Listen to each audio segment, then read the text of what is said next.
What's up, and welcome to the Get Out of Your Own Way show. My name is Aaron Velky. We've got our co-host in the room, Marty Nocchi. And today, we're going to talk about the 2 reasons why you won't sell your product, you won't start your business, or you won't raise your rates. These are big pillars as you journey into entrepreneurship, whether you've been on your own for years, for decades, or you're just starting in your garage. It's really important that you can sell. If you want to change your life, you've got to be able to sell. It's a primary skill in building a business. It's also a primary skill in changing your life. Everything is sales. That's not to say that everybody is selling, but the act of getting people excited about what you're doing, getting people to take action when they may be inactive, and in many ways, growing what you're worth, growing the value that you can provide to people, all comes down to these 2 reasons. And they're uncomfortable, but I want you to strap in, buckle up, and let's get ready to talk about why you're not doing these things. Marty, welcome. Good to see you. Happy Monday. Happy Monday. I feel like I'm on an airplane. I buckle up and ready to go. That's right. Well, I don't really buckle up on airplanes. They always yell at me, but I wait for that day where the airplane just goes up and down real fast, hits a little turbulence, and I get a free roller coaster ride. That's my hope. We're probably going to make this a roller coaster ride for people. Let's start with just an outline of what these 2 reasons why people don't do it. Is there any argument from you if I said that the first reason is you're afraid to be rejected, and the second reason is you're afraid of success? You got any contradictions to those 2 fears? No contradiction, certainly to the first one. I think the second one, you'll probably have to explain fear of success versus failure. That might be the one tweak as we go through. Yeah. Because people might see it as failure. Yeah. It will be good to outline these. And for you tuning in today, the first one where we'll start, the fear of rejection, is probably one that you can immediately identify with. It's a simple one. My journey has taught me that rejection, that evaluation, that measurement is actually a really important part of us growing, of us evolving. That doesn't make it any easier. It's just something that you learn to get accustomed to. It still can sting. I do feel that if you are going to live an extraordinary life, if you're going to expand your enterprise, if you are going to change the future of your family, many of you want to do that, you've got to be capable of handling rejection. It takes a different kind of muscle and muster, but it's a really primary skill in being able to get to the next level, because the next level is going to reject you initially. Yeah, I think it's at the heart of a lot of our own insecurity. I know we talk about it also in terms of that group that you're a part of. So I think that fear is just really deeply rooted for most of us. So let's think about what rejection looks like and break this down so you have a concrete action step if you're listening today, whether you're on the go or sitting still. Rejection and what business looks like, what entrepreneurship looks like, are in my mind very different. But we make rejection a large statement, not a small experience. We make it a resolute and permanent trait about ourselves and our value, not an experience and an experiment. So rejection, rather than being a one-off or an indicator, becomes like a tattoo. And not long after experiencing one tattoo of rejection, will you say, I don't want any more tattoos like this. I don't want to be labeled. I don't want to be judged. I don't want to be grouped into this like rejection feel, like, right, the loser's camp. I don't want to be there anymore. But it's not a permanent fixation for you. It's not a statement about your future. It's just a moment. And I think we add a lot of gravity to those moments by making them much larger than life. They're so critical, right? My business will never make it because it's one human being told me no. It's so large. Yeah, and because I think it becomes part of the identity of the person, which more than likely has to do with their own history and where they're coming from, as to why that is so run so deep for them. So I think it is. It can very much be that tattoo, And it's often because that rejection has kind of been built over time. And so they haven't been able to let go of what that actually, as you're saying, just that moment versus I'm rejected.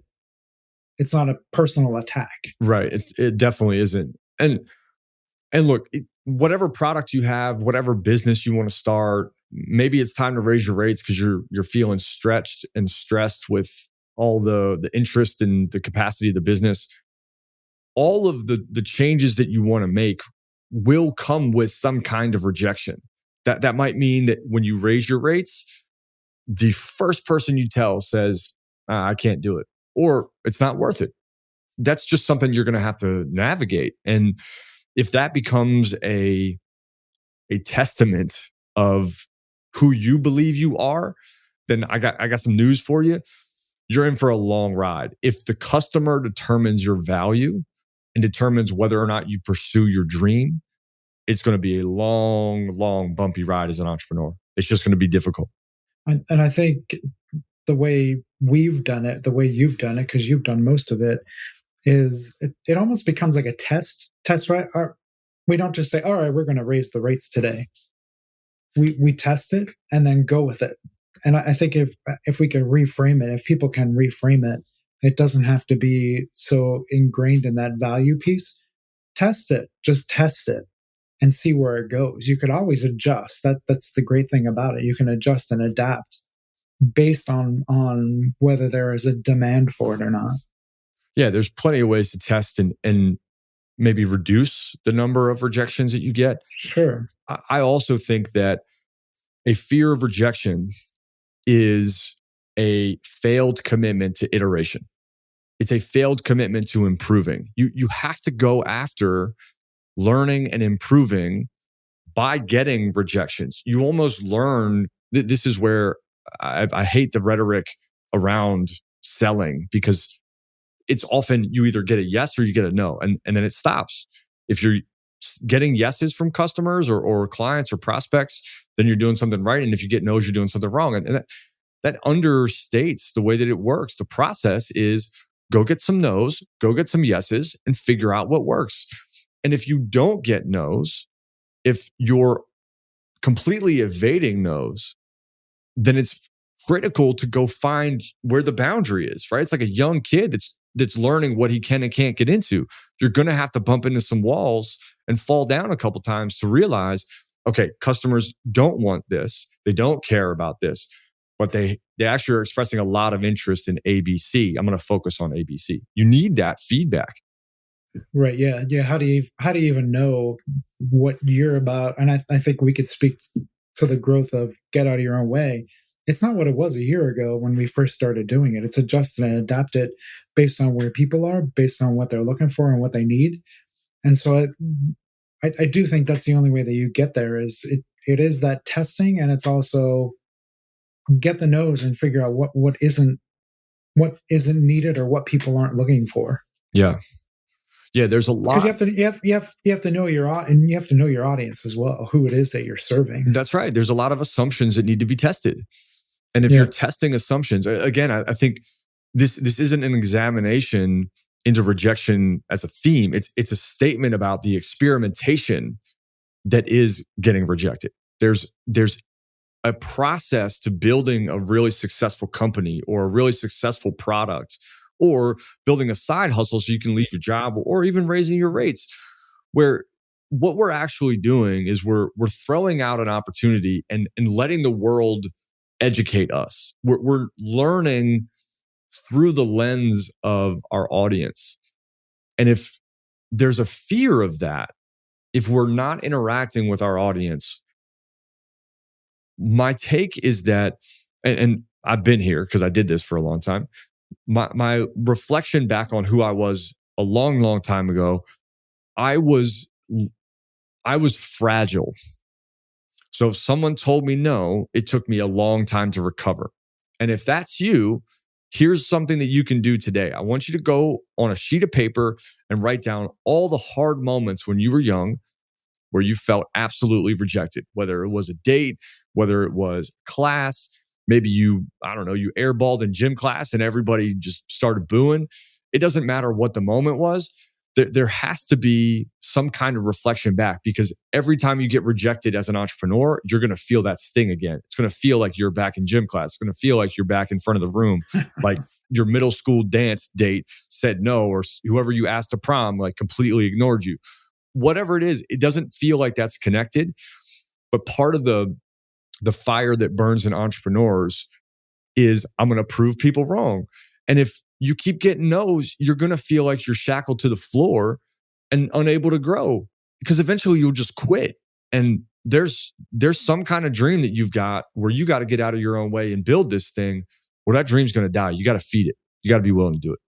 And how many times isn't it that the story that you've told yourself probably isn't true? I'm just thinking, when you mentioned gym class, and we grew up in different times, so it could be different experience. But you used to have to do the physical fitness tests, and one of them was pull-ups. And I can never do I still couldn't do a pull-up. I could do it on a machine that helps me do it. But I'm thinking to myself, no one in that room was laughing at me, because first of all, 90% of the people couldn't do it either. But that's the story I've told myself about that experience, when it just isn't true. Yeah. We make the world like about us when no one is paying that much attention to you. And I can remember so much rejection early on. I had started this financial education company. At the time, it was a nonprofit. And every grant that we applied to, every single grant, no. And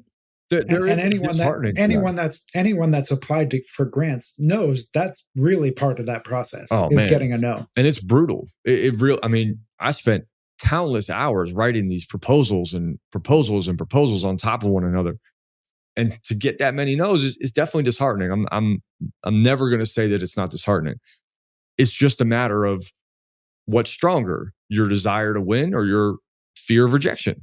And that's got to be a bigger fire to combat rejection. But these moments where I get a no, you get an email, you open it up, you hoping it, that it's going to be hey, we've approved you, this money is coming your way, or this opportunity is coming your way, or a client says, yeah, I'm in. Or you look at your sales account and you see some numbers come across the screen and you see nothing.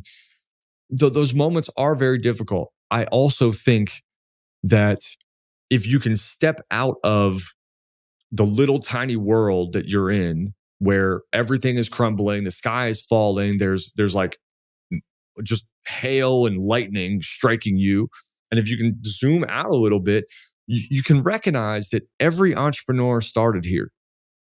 The Mark Cubans of the world, the Zuckerbergs of the world, the Musks of the world, those are big examples. But if you look at the entrepreneurship space of people who have created good lives for themselves, they're not poster childs for what it means to be an entrepreneur, but they've been successful. They make great money for their family. They've all been through this. Like there's this belief that it doesn't actually happen this way. That's not how it happens. Everyone fails like this, probably more than you know.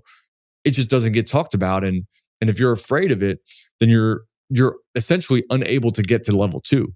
It's like, you got to go through the Mario level to get to the end where you jump on the flag. But if you keep dying and you never get to the end of the level, fine, but you're stuck on level 1. And this is like a level 1 experience for an entrepreneur that does show itself in other formats. But I believe that you can conquer this. And I really, truly believe that if you develop a good relationship with rejection, it becomes a lesson. Not back to that tattoo word. It's not a statement about your value. One, I want to know how we always end up back at Mario, because we seem to always end back at Mario.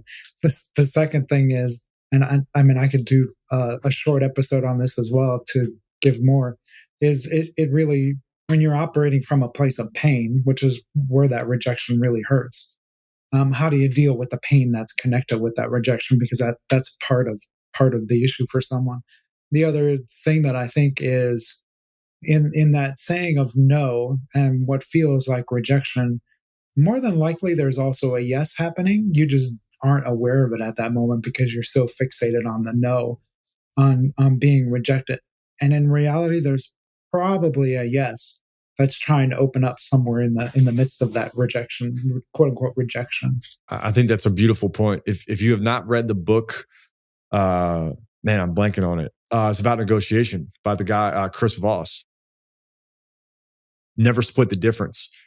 Yeah. The book on negotiation, done by the guy that negotiated the surrender of Saddam Hussein, is a phenomenal rendition of how rejection matters and how conversations actually start, especially in the negotiation space, whether you're buying a car or selling your product. It begins at no. And if you can get to a no, that book did a lot for me. If you can get to a no, you then have the opportunity to work from that point. Because if you're only getting yeses, there's actually a really interesting problem happening. You're probably selling down. So if everything I offer you, you say yes, yes, yes, yes, yes, yes, yes, I'm probably underselling. If we move from top to bottom and you get to the end of that and you're like, okay, yeah, I'm in.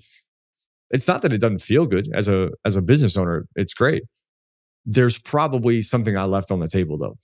And the no is a great space to begin to explore, if we go back to the word experiment, to learn something about either your prospects in general or the person that you're sitting with. And if you can get to a no, now you can begin to ask, you got to be like untriggered by it, but then you can start to ask good questions. Hey, is it overpriced? Is it a payment structure problem? Is there something in this product service that I'm offering that doesn't interest you, or I lost you somewhere? What changed? Where is there fear? Are you uncertain of the value of this? Is the ROI not clear? You can begin to ask better questions to really get there, but you can't be triggered and afraid of the rejection in the first place. You almost have to go hunting for it. And it can't be too easy, I think is what I'm hearing you say. If it's that easy, you're probably missing something. Yeah. And look, I know that you listening want it to be easy. I know that. It ain't the game of entrepreneurship. That's not how it's going to work. I think the memo here is it doesn't have to be killer hard. It doesn't have to be this oppressive engine that you build. What we're talking about though is if you're afraid to be rejected and as a result, you only go to people who say yes, yes, yes, yes, yes, yes, yes, all the way through your sales process, you don't have the right clientele, because a good client, almost any business can attest this. A good client is going to be along for the ride, and you're going to have a push pull. You're going to have a natural dynamic that goes from, hey, I'm interested in this. Can I learn more? Or, hey, I want this, into a conversation where you're learning about their values, you're learning what they don't care about. And ultimately, if you only get yeses, you don't get the chance to improve your product, to improve your pitch, to improve the way you sell, or raise your rates and slowly negotiate what you're worth. Yeah, and I would add, just as I listen to you, that if you're there's that piece of selling your product, there's also, if you're only surrounding yourself in life by people that say yes to you, you're living I don't want to say delusional, but you're somewhat delusional world that you need that resistance pushing against often in order for it to grow. And we talk about it in our own relationship, that there has to be conflict at times. There has to be tension at times in order for it to grow. And sometimes that is yes, no. But it's necessary in order to grow forward. That's right. Yeah, I believe rejection to be a necessary component in the pursuit of growth and the pursuit of more, not something to be discounted as a pain that can be avoided. It is the benchmark of toughness, mental toughness. Can you handle rejection long enough to learn? Right? It's the same thing in the gym. When we're working out, rejection isn't the word, but what we're looking for is resistance. And a great way to re-qualify what rejection is resistance. There's some kind of resistance to what you are sharing, what you are offering, what you are proposing as far as a new rate goes. And if there's resistance, that's where you got to lean in.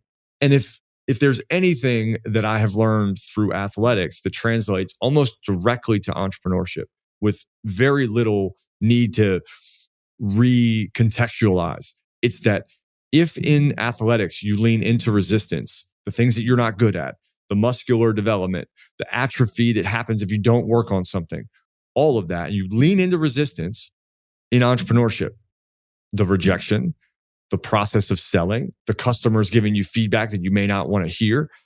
You're probably going to be a much more successful entrepreneur long run. And has absolutely nothing to do with your value as a person. That's right. Nothing. That's right. Nothing. Yeah. Look, think about all the things that you and I buy or don't buy that has nothing to do with the person that made it. Like, okay, I respect some of these really successful entrepreneurs. That doesn't mean I go buy their product. That has nothing to do with it. I'm going to buy the product that I need, that's most important to me, and that's important to the business that we run. Like, not based on who's selling it. It has nothing to do with the person that's selling it typically. Yeah, I don't know if they exist anymore. There used to be all those telecommercials for different products that people invented. How many do you just turn the channel because you have no interest in it? It has no purpose in your life. It happens all the time. Yeah, I think of Steve Jobs, right? Late Steve Jobs. The way that he created these wonderful phones. That's right. I mean, he's responsible in many ways for the development, or at least the undertaking, of the iPhone, which has changed a lot. But I don't buy an iPhone because of him. In fact, I was an Android guy for like the majority of what late stage cell phones were. Me too. It only got to a point where it was like, let me try an iPhone for 6 months. That was my commitment. I'm going to try it for 6 months. If not, I'll just come back to Android. And in that process, I was like, wow, this is way more simple. And at this point in my life, I want way more simple. I don't need to customize all this stuff like I like to. I want simple. But it wasn't because of Steve Jobs. And it wasn't a devaluation of anybody that worked on Android. It was just fitting for what I needed. And if the like programmer at Android got really upset because I converted from Android to Apple, then he's missing a chance to learn, right? In that case, how do you make it more simple? How do you appeal to someone that makes it more simple, or to someone that wants it to be simple? Again, there's learning in all the resistance if you lean into it. And using that example, there's a yes for the Android phones as well to become better and to be simple. And one of the reasons I stepped away from them was it was too complicated. I love the iPhone for the simplicity of it, but then it also forces the competition to adapt as well to a simpler form for people. If that's why people move to iPhone, which I think is a big part of it, other than it's a cultural thing, there's a simplicity to it. So even in that no, there is a yes. Yeah, it's beautifully said. All right, well, let's close the door on rejection. We know that's a fear. We know that's important. Are we rejecting that now? We're closing the door on We're it? rejecting rejection. Let's shift into the other side. In my opinion, one of the other reasons that people don't sell their products, let's go you won't sell your product, you won't start your business, and you won't raise your rates is a very different side of the coin. And that's the fear of success. So here's what I mean by this. And Marty, I want to get your take on it. I think success is more scary to people than failure. That's different than rejection, but then abject failure. Because on the other side of success is everything different. Everything is new. You got to manage your money different. You got to hire. You have to find vendors that can supply a greater demand. You have to know where to put your money in a bank and how to get credit and lines of credit. You have to design and find designers to articulate your vision. You have to hire individuals that can see beyond you. You have to get experts to navigate your software systems that you need. You have to build a CRM. And if you've never done that, when you go from 5 customers to 50, when you go from 50 customers to 250, when you go from making $3,000 a month to $30,000 a month, there's so much different about your life. And if you're afraid of that change, you're going to hide from it. Yeah. As I'm listening to you, I'm thinking it, because as you know, in doing this work as much as you have, that people come in often look, they want freedom, right? They want freedom, which comes with that success as well. And that freedom, though, comes with a lot of responsibility. Mm-hmm. And as I'm listening to you, that's kind of what I hear as well. Maybe that's part of that fear of success is it comes with a whole lot more responsibility than what I have been accustomed to. not only accountability for the business, but also responsibility with the money and everything that you just said. There's freedom does not mean I can do whatever I want. It means I have responsibility. I take responsibility for the business, for my life, whatever that may be. It's such a good share. I do think it's worth asking yourself, do you want the freedom? Most of us will say yes, but don't want to pay the toll, right? Don't want to lean in. And correct. And look, the business has changed a lot for me over almost a decade. When I first started as like a side hustle, the amount that I needed to know and understand was pretty minimal. It was, how do you open an LLC? Okay, well, that was brand new. But having an extra $1,000 a month when I started was great. It did get very scary to imagine, what if I had an extra 10 grand a month? What if I had 100 grand sitting in a bank? Like, I don't know what to do. No one ever taught me that. So these things start to get really interesting to box up and imagine, because it will create fear. What if you made $1 million? Well, everyone says it'd be great to make $1 million. What do you do with it? Do you know what to do with it? Or would you squander it like every lottery winner? If you get $1 million and your family comes knocking and all your friends come knocking and they say, hey, can you loan me $1,500? Can you loan me $4,000? Can you loan me 10 grand? It's not going to be long before you have to figure out a new way to navigate your family, new way to navigate your friendships. You got to build a new circle. So there's going to be all these levels that start to unlock as you complete a level, right? That's why I like the idea of a video game is such a good parallel to this. You got to develop new skills. Mario, can you teach us about it? Let's go back to Mario. Well, let's evolve from Mario. Like, there are all these games where when you play them, as you get from level 1 to level 3, you unlock a new skill. Then you got to use that skill to get to the next level. Then you get another skill. And by the end of the game, you have this whole character that's been developed that has all these skills, right? That's what entrepreneurship is. Yeah, and when you have to, it becomes so second nature as you go through it. I got it wrong here. I have to go back to the beginning of that phase and do it again. But I could do the first 10 steps without even thinking about it. That's right. And the skill almost becomes like they stack on each other, right? Correct. So your relationship with money, your relationship with sales and people, your ability to say no, like all these structures, these skills get baked in. But if you're afraid of the success and all the new choices you got to make, which is a real thing, it's going to limit you and restrict you from selling, from starting, or from raising those rates. And I find that it becomes really interesting when, in particular, to talk about raising your rates, because like my coaching has gone from starting at like a package, a big package. It was when I first started, first entrepreneur I ever coached. It was. I know what it was when you coached me. Well, and that was along the journey.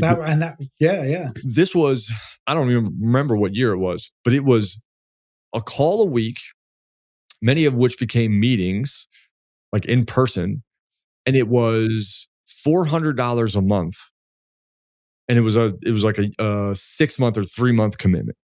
And that took so much time out of me. So it was $400 times 6, let's say $2,400 for 6 months. Now you can't even get a month for $2,400 because there's so much more sophistication and there's so much more understanding, right? The investment level is much higher now. Yeah. And there is a fear that I had then of like, well, if I raise the rates, people won't be able to say yes. It's different problems that you got to be able to solve for sure. But if I think about that climb, part of what enables a climb like that is skill development. Also understanding that at that level, at the level that we're still climbing closer and closer to, we actually can help more people. We can do better. We can navigate, and the fear of success has less of a hold as this whole thing changes, because a person that we're able to now work with has their own resources. They have their own stability. They have their own dream and ambition that's already built. So we become like rocket fuel. And, we're working really diligently to make some access points that are less of an investment. And at the same time, the fear of raising your rates was almost, will I be able to deliver on that? More than anything else, not who am I cutting out, but can I deliver on a $25, $50, $100,000 contract? Now there's big like stake. I've got to be able to make that valuable. And what we've done is say, okay, not only can we ROI on a $100,000 investment, we can ROI a very high multiple on a $100,000 investment. That takes courage.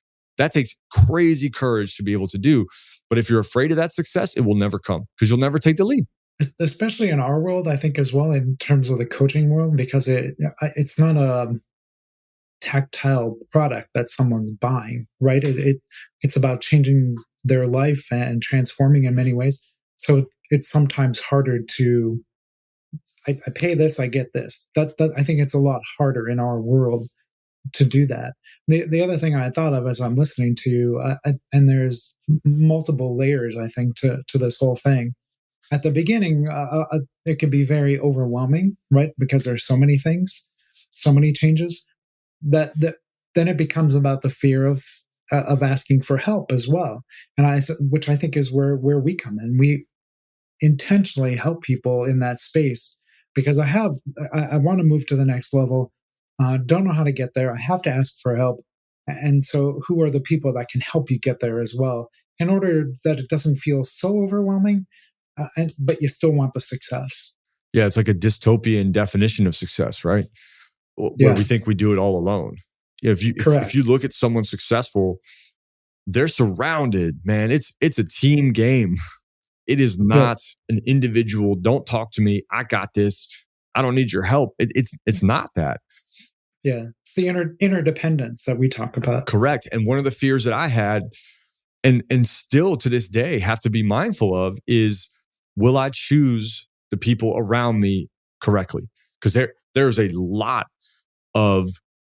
a need for very deliberate choices in who you put around you. And it's very easy to get wrong because people have their own agenda and may not be pure in what they're sharing or offering. I do think, though, that if you're afraid of success and you don't move towards it, you don't move and grow, one of two things will happen. Your clients will start to see that you're not growing. No one wants to be around individuals that are not growing for very long because it starts to feel stale. If you're a t-shirt company and you stop offering new t-shirt designs, eventually you're going to run out of clients that come back over and over and over. And the same could be said for any other business. But if that's one, people are going to not want to be around someone that's not growing. And two, if you commit to your present, then you're decommitting from your future. You can only commit to one, future or present. And if you stop growing, I do feel like you're eventually going to feel like a charity, like you're giving stuff away versus recouping costs and allowing yourself to expand. The nature of things in human is to expand. And you'd almost be committing to not expanding and decaying. We have a great way of checking that called social media. Go back and look at where you posted a year ago versus today. It better not be the same thing. That's right. That you were posting. The message could be the same, but the quality of that message or the depth of that message should be different than what it was a year ago or even a month ago. Yeah, when I started down this, like I could be an entrepreneur, I had a buddy that he taught me a lot really early, especially around wanting more and wanting success and wanting to chase it. And I will never forget, there was an interaction I had with him. His name was Sean. I was trying to build this relationship with this supplier of ours and called him, and I kept getting rejected. And I went to Sean and was like, I can't move this forward. And I'll never forget what he told me, because he taught me something really valuable. He said, we can't have a no. Period. Like that was the end. That was the whole conversation. We can't have a no. And it was the first time, because in like my job at the time, if I went and did that, I wasn't working with an entrepreneur. I wasn't working with somebody that had like vision and all that. It was just a job. And it was the first time someone had said, look, we need success here. Like, it doesn't matter how hard it is, you got to get there. And I think it woke something up about what it would take to get success, back to the fear of rejection. But it also started to wake up that success on the other side was something I didn't understand yet. And as afraid of it as I might have been, that the unknown there, the like mystery that was success, I did feel like I could learn about it. I could study it. I could begin down the pathway there. And if I want to be compensated really, really well, if I want to be afforded nice things and a nice lifestyle, if I want to go see the world, I can't be afraid of that. Like how is that going to keep me or allow me to grow? It's not going to keep me in line with my dream. It's going to pull me away from it. And my take is that most of us are afraid of success because we'd have to leave who we are. And that's like a big cliffhanger to kind of leave on as we wind this down. But you will not look the same. You will not dress the same. You will not act the same. You will not talk the same. You will not walk the same when you're successful. It will all be different. Everything that you've got will go because you've got to let go of it. I'll repeat what I've said a number of times already. In the no, there's a yes. You may not see it, but if you look closely and become more clear, there is a yes in that no, in that rejection. It's a matter of finding that. I love that. Well, let's do a quick recap here. We talked about the 2 reasons why you won't sell your product, you won't start your business, and you won't raise your rates. So we broke that down into number 1, being afraid of being rejected. Marty, if someone's listening in and they're like, man, I am terrified to be rejected. I am afraid of like getting a no. What's an action step that you could say, hey, just try this on, like give this a little bit of an experiment before the next episode comes out? What would you say to them? I laugh. I'm laughing because I've heard you do this before, but go get simple no's. Like go set yourself up for a no. I know you've had clients do that before.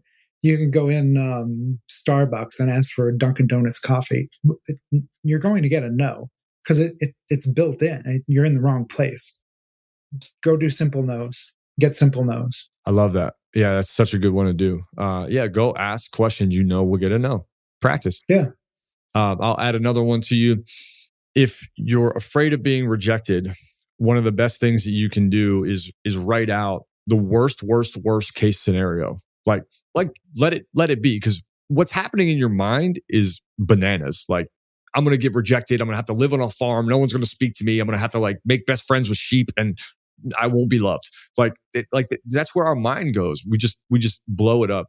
So write out your worst fear. It's a great way to understand. Let's go number 2, the second reason that you won't sell your product, start your business, or raise your rates. You're afraid of success.